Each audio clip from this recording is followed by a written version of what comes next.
दावहा जादोंसै हनै बर' हारिनि गेजेराव गावजों गाव दावहा।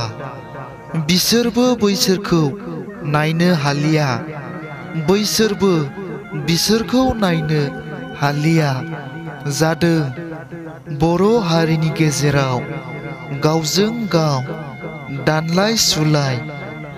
मानि थाखाय, मानि जाहोनाव, सोरखौ लानानै बर' हारिनि गेजेराव गावजों गाव हारिजों हारि दावहा जादों? नोंबो बर' हारि, आंबो बर' हारि। मानो जानांगौ गावजों गाव दावहा?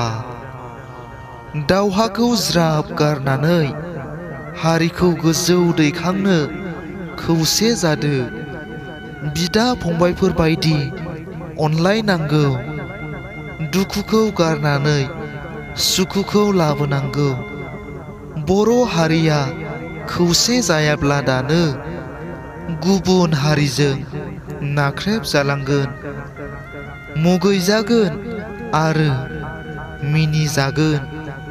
बेनिखायनो बर' हारियाबो गुबुन हारिफोरबायदि खौसे जानांगौ। बर' हारिया जेब्लाबो खौसे जादो। खन्थाइ मुलुगखौ मोजां मोनग्रा आंनि आंगो लोगो नोंथांमोन, बे खन्थाइ आवरायनायनि सायाव माबाफोर गोरोन्थि नुदोंब्ला आसि दिन्थिनानै कमेन्टआव खोन्थाहर।